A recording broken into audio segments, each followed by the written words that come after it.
mohon mungkin sudah ada yang lihat nomor 2, halaman 2, monggo di page halaman 2 ini kita lihat sebelah kiri aja lah bahwa tahun 2020 itu dunia ini diproyeksikan negatif 3% ya. Itu, dan kita lihat juga lagi hanya di daerah Asia aja yang positif ya kalau dilihat 1% tahun 2000, lainnya semua negatif. Jadi semua pertumbuhan ekonomi dunia itu lainnya negatif di tahun 2020. Bahkan Eropa area itu minus 7,5%. Jadi hanya emerging and developing Asia saja yang tumbuhnya 1% di tahun 2020 ini. Jadi ini petanda bahwa 2020 ini bukan waktu yang ringan, banyak tantangan, banyak challenge, dan kita semua mesti bersatu padu, bersinergi, berkolaborasi untuk tentunya Bali secara khusus bisa bertahan dan ekonominya menggeliat secara baik gitu ya. Ini perkiraan tahun 2020. Jadi kita melihat ada beberapa tulisan dan sebagainya. Dulu ada namanya light in the end of the tunnel, sekarang light-nya belum kelihatan Bu Erika ya. Light-nya itu nanti tahun 2021 di awal ya. Ini halaman pertama. Kemudian halaman kedua kita fokus juga ke halaman berikutnya, halaman 3. Halaman 3 kita lihat, mungkin yang belum lihat kami menyampaikan, ini tugas kami juga. Ada yang back sound. Kita lihat dari 34 provinsi di Indonesia, kita bagi dari 5 atau 6 wilayah ini, semuanya penting kita lihat Bali. Fokus ke Bali di Pulau Paradise, Pulau Dewata ini, pertumbuhan ekonomi triwulan pertama 2020 ini minus 1,14. Saya tidak mengatakan mengulang-ulang ini, cuma kita ingin mengetahui bahwa kita mesti bekerja keras, kita mesti melakukan kolaborasi sinergi bersama-sama menyiapkan Bali agar nantinya kita bisa baik tumbuhnya di berikutnya. Jadi hanya Bali dan DIY yang tumbuh minus di triwulan pertama. Tentunya kita harus bersiap di triwulan kedua, oleh karena itu tinggal sebulan ini, April, Mei, Juni. Ini Juni sudah tanggal 8, 9 ini, kita berharap dari kemarin Pak Gubernur sudah memberikan relaksasi untuk ASN masuk dan beberapa vertikal lembaga yang masuk work from office minimal menggiatkan, walaupun di sisi lain kita harus tetap memperkuat protokol kesehatannya. Jadi kita ini ada selalu pertanyaan di pikiran kita Bu Erika, Bapak Ibu sekalian, Bapak Direktur Politeknik. Bagaimana sebenarnya kita itu antara balancing antara ekonomi dan kesehatan? Pertanyaan pasti gitu ya pertanyaannya, ataupun pikiran saya dan pikiran banyak orang.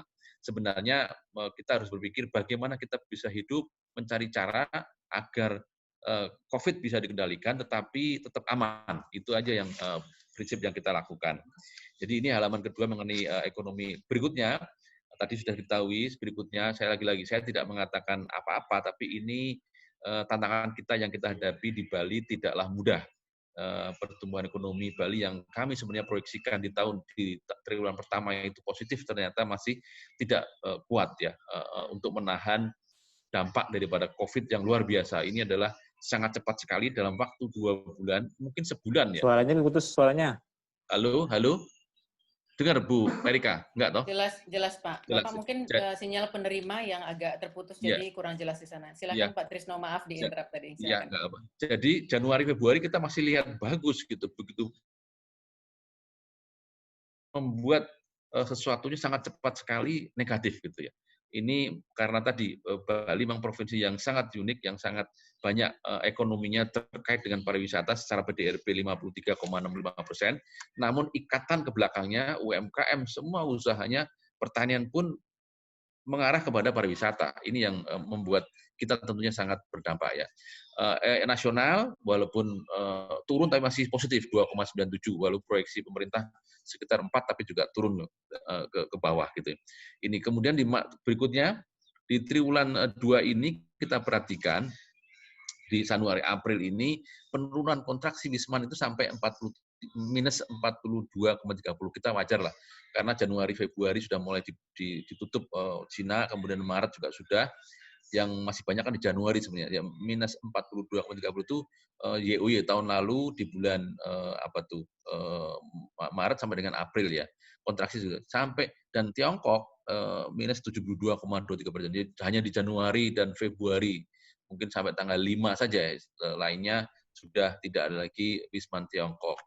Ini juga melihat perkembangan Wisman luar negeri dan dari Tiongkok khususnya.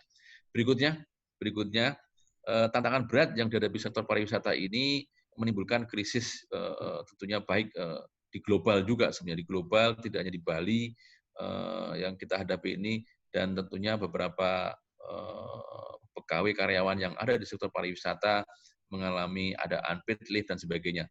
Tapi dengan bantuan APBN pemerintah pusat, kemudian APBD daerah dan kabupaten kota provinsi, dan juga beberapa kementerian juga membantu di dalam bantuan sosial ini, salah satu yang terus dilakukan oleh pemerintah. Jadi satu, anggarannya untuk bagaimana menangani COVID dan kesehatan dengan baik, APBD dan APBN. Kedua, membantu masyarakat dalam bentuk bansos. Moga-moga bisa mengurangi menahan pertumbuhan ekonomi yang semakin dalam negatifnya. Ini kira-kira ini harapannya dengan kita disiplin kepada penanganan COVID ini, harapannya bisa segera selesai dan kita bisa beraktivitas kembali.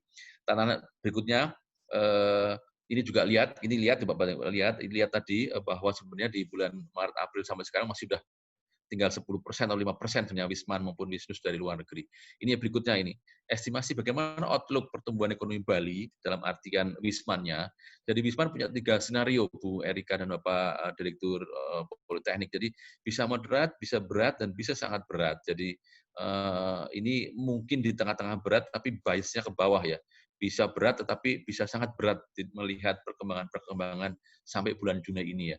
Bulan Juni ini. Walaupun kita melakukan FGD dengan para pengusaha pariwisata di Bali ini, ya kita akan pulih sekitar 3 sampai 9 bulan. Artinya bisa, kalau berat ya sampai dengan Desember dari tahun depan bangun, tapi kalau agak berat sekali, berat itu tengah-tengah mungkin bulan September Oktober sudah mulai pulih kembali. Kita sama-sama ayo kita jaga, kita ikutin anjuran pemerintah. Hari ini ada rilis dari himbauan dari Bapak Gubernur, kita tetap menjaga jarak, kemudian juga menggunakan masker dan cuci tangan, karena transmit lokal juga cukup ada, kemudian juga dari imported provinsi lain juga ada. Ini juga menjadi perhatian kita semua. Berikutnya ini 3 grow Wisman berikutnya, dan tentunya pertumbuhan ekonomi Bali tentunya juga akan semakin berat di triwulan kedua ini. Berikutnya ini beberapa bagaimana kita agar Bali bertahan tadi dengan fokus ke kesehatan COVID-19 dan bantuan ekonomi pusat daerah, kita bertahan, dan dari Kementerian Pariwisata sudah membantu di sektor pariwisata, dan juga ada kartu prakerja itu paling tidak menahan teman-teman di sektor pariwisata bertahan. Ini kira-kira dari beberapa referensi yang kita dapat. Memang ada 4 skenario. Kita melihatnya kalau mau resilient itu skenario new normal itu most likely kita harus inovasi, mengadaptasi dan adaptasi strateginya. Jadi di zaman sekarang ini ideologinya adalah ideologi inovasi, Mbak Erika. Ideologi inovasi. Jadi di dalam setiap nafas semua bangsa itu inovasi. Saya tadi pagi mengatakan bahwa kita mesti menuju Bali, Bali Province 4.0. Jadi Bali, kita semua harus ke sana. Karena itulah denyut nadi inovasi di semua negara. Kalau enggak, kita akan ketinggalan. Sehingga BI Bali mendukung mengenai elektronifikasi di seluruh aktivitas pariwisata yang bertransaksi, bisa menggunakan smartphone, bisa menggunakan e-money, bisa menggunakan mobile banking. Dan juga tentunya kita harus melihat bahwa put people first menjadi salah satu hal yang penting. Kita pengusaha-pengusaha harus memperhatikan nih, disiapkan orang-orangnya ini. Nanti pada saatnya dia akan lari lagi. Kemudian komunikasi kepada pihak luar, marketing tetap dijalankan. Kemudian juga mendorong, ada memberikan diskon dan sebagainya, supaya masyarakat juga bisa nanti mungkin nge-book di bulan September, bulan Agustus sudah mulai utama. Dan tentunya Bali fokus pada destinasi utama, kemudian pasar mana yang mau kita ambil, misalnya dari Cina maupun dari Australia kan, yang tinggi adalah Australia, kemudian Chinese, kemudian dari India dan Eropa serta yang lain. Dan tentunya sampai akhir tahun ini pengembangan pasar domestik dulu Bu Erika ya. Ini kami tentunya saya melihat bahwa fokus di pasar dalam negeri yang buat sektor pariwisata Bali ini ya, kita masih menunggu apakah pada sampai dengan Oktober, September, November itu nanti ada perkembangan yang menarik buat Bali bahwa COVID-nya selesai ya, kita tadi nanti melakukan sesuatu dengan beberapa negara untuk melakukan pengembangan pasar internasional. Lembaganya diperbaikin, destinasinya diperbaikin, marketing diperbaikin, komunikasi dengan Vito, dengan agen tetap dilakukan dan juga kepada industri. Berikutnya, sedikit lagi, ini beberapa negara Hong Kong, Cina dan India itu juga melakukan ada menggunakan teknologi, menggunakan tracking bracelet pakai kalung tangan sehingga siapa yang masuk, siapa yang kena diawasi COVID dan sebagainya ketahuan semua. Ini salah satu inovasi yang mereka lakukan. Kemudian di Cina menggunakan payment apps, jadi seluruh pembayaran di Cina itu menggunakan non tunai. Dan tentunya Bali sebagai salah satu destinasi wisata dunia, saya kira sudah layak untuk menggunakan seperti itu, terutama buat Wisman dan Wisus yang kembali kan orang-orang yang cukup punya uang. Dia pasti punya rekening, dia pasti punya smartphone yang cukup canggih sehingga sangat mudah kita dorong dilakukan. Itu dan India juga melakukan sesuatu untuk mengenai teknologi. Berikutnya ini contoh beberapa Vietnam, Thailand, Singapura ini sudah melakukan strategi pemulihan pariwisata. Mereka sudah melakukan. Vietnam sangat luar biasa yang dia sudah nol beberapa hari ini, dan juga Thailand luxury dia menjadi penting karena memang semuanya sekarang sudah dikurangin. Tidak banyak hotel-hotel penuh dan sebagainya, dia harus melakukan pembatasan.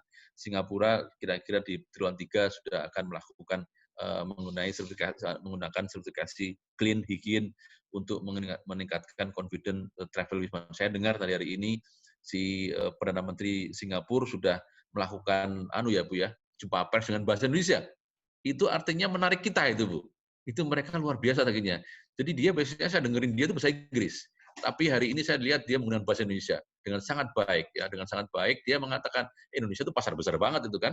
250 juta mungkin 100 juta bisa ke Singapura. Jadi tahu bahwa pasar terbesar adalah Indonesia.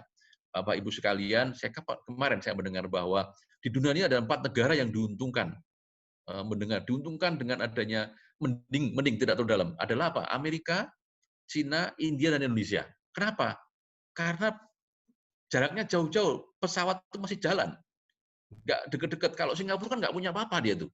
Singapura pesawat dalam negeri mana ada, dia nggak ada kan. Jadi kita masih ada mobilisasi orang di antar Jakarta, Bali, dan sebagainya. Jadi kehidupan pariwisata, transportasi masih bisa. Pesawat juga masih bisa. Ini berikutnya, Thailand berikutnya ini sedikit Bu, bahwa negara lain, tadi kalau kita bisa menghandle bagus dengan COVID-19, tentunya kita bisa melakukan travel bubble dengan beberapa negara. Ini contoh di Australia dengan New Zealand. Travel bubble itu antar negara. Dia mengatakan udah sehat antara Australia dan New Zealand, dia melakukan silakan bertukar pikiran, bertukar wisata, nggak apa-apa. Di Eropa ada tadi, Eropa, Latvia, Lituania, Estonia, itu 3 negara sudah bisa saling mengunjungi, itu travel bubble itu. Ya Indonesia, mungkin nggak Indonesia, mungkin Bali dengan Australia, Bali dengan Vietnam, bisa juga antar provinsi dengan negara dengan Singapura dan sebagainya. Saya mendengar dari seluruh pelaku pariwisata sudah banyak yang antri ke Bali. Berikutnya. Terima kasih.